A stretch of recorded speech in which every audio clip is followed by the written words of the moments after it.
Hello guys, welcome back to online education centre. അപ്പോൾ ഇന്ന് കുറച്ച് കാര്യങ്ങളാണ്, പ്രധാനപ്പെട്ട ചരിത്ര സംഭവങ്ങളും അവ നടന്നിട്ടുള്ള ജില്ലകളെ കുറിച്ചിട്ടുമാണ് പഠിക്കുന്നത്. ഓക്കെ, ഒന്നാമതായിട്ടുള്ളത് തോൽവിറക് സമരമാണ്. തോൽവിറക് സമരം എന്നാണ് നടന്നത്? 1946 കാസർഗോഡ് ജില്ലയിൽ വെച്ചിട്ടാണ് തോൽവിറക് സമരം നടന്നിട്ടുള്ളത്. ഓക്കെ, രണ്ടാമതായിട്ടുള്ളത് പുന്നപ്ര വയലാർ സമരം. പുന്നപ്ര വയലാർ സമരം 1946 തന്നെയാണ്. ആലപ്പുഴ ജില്ലയിലാണ് പുന്നപ്ര വയലാർ സമരം നടന്നിട്ടുള്ളത്. അടുത്തതായിട്ട് 90-ാം ആണ്ട് ലഹള നടന്നത് 1915 തിരുവനന്തപുരം ജില്ലയിൽ. 90-ാം ആണ്ട് ലഹള നടന്നത് 1915 തിരുവനന്തപുരം ജില്ലയിലാണ്. നെക്സ്റ്റ് ആറ്റിങ്ങൽ കലാപം. ആറ്റിങ്ങൽ കലാപം 1721 തിരുവനന്തപുരം ജില്ലയിൽ തന്നെയാണ്. ആറ്റിങ്ങൽ കലാപം 1721 തിരുവനന്തപുരം.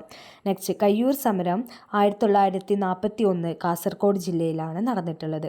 കയ്യൂർ സമരം 1941 കാസർഗോഡ് ജില്ലയിലാണ് നടന്നിട്ടുള്ളത്. കല്ലുമാല സമരം. കല്ലുമാല സമരം 1915 കൊല്ലം ജില്ലയിൽ.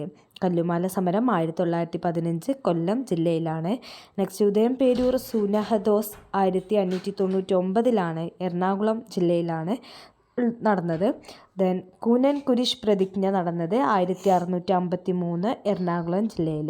കൂനൻ കുരിശ് പ്രതിജ്ഞ 1653 എറണാകുളം ജില്ലയിൽ.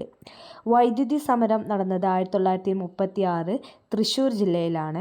വൈദ്യുതി സമരം 1936 തൃശ്ശൂർ ജില്ലയിലാണ്.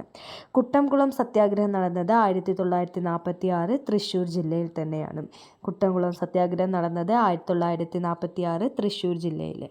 വൈക്കം സത്യാഗ്രഹം നമ്മുടെ ഫസ്റ്റ് ക്ലാസ്സിൽ പറഞ്ഞിട്ടുണ്ടായിരുന്നു. വൈക്കം സത്യാഗ്രഹത്തെ കുറിച്ചിട്ട്. വൈക്കം സത്യാഗ്രഹം നടന്നത് 1924-25 കാലഘട്ടങ്ങളിലാണ്. കോട്ടയം ജില്ലയിലാണ് നടന്നിട്ടുള്ളത്. ഗുരുവായൂർ സത്യാഗ്രഹം 1931-32 കാലഘട്ടത്തിലാണ്. തൃശ്ശൂർ ജില്ലയിലാണ് ഗുരുവായൂർ സത്യാഗ്രഹം നടന്നത്. ഗുരുവായൂർ സത്യാഗ്രഹം 1931-32 തൃശ്ശൂർ ജില്ലയിലാണ് നടന്നിട്ടുള്ളത്. നെക്സ്റ്റ് പാല്യം സത്യാഗ്രഹം 1947-48 കാലഘട്ടങ്ങളിൽ എറണാകുളം ജില്ലയിലാണ്. പാല്യം സത്യാഗ്രഹം 1947-48 കാലഘട്ടത്തിൽ എറണാകുളം ജില്ലയിൽ വെച്ചിട്ടാണ് നടന്നിട്ടുള്ളത്. നെക്സ്റ്റ് കരിവള്ളൂർ സമരം. കരിവള്ളൂർ സമരം 1946 കണ്ണൂർ ജില്ലയിൽ വെച്ചിട്ടാണ് നടന്നത്. കരിവള്ളൂർ സമരം 1946 കണ്ണൂർ ജില്ലയിൽ വെച്ചിട്ടാണ് നടന്നിട്ടുള്ളത്. അപ്പോൾ ഇത്രയും പ്രധാനപ്പെട്ട സംഭവങ്ങളും അതുപോലെ തന്നെ ജില്ലകളും വളരെ ഇമ്പോർട്ടൻ്റ് ആണ്. കൂടുതലായിട്ടുള്ള അറിവുകൾ ലഭിക്കാനും നിങ്ങളുടെ കൂട്ടുകാർക്കും അത് തന്നെ എന്ത് ചെയ്യുക, ഷെയർ ചെയ്യുക. താഴെ കാണുന്ന വാട്സപ്പ് ലിങ്കിൽ എന്ത് ചെയ്യുക, അയക്കുക. Okay, thank you.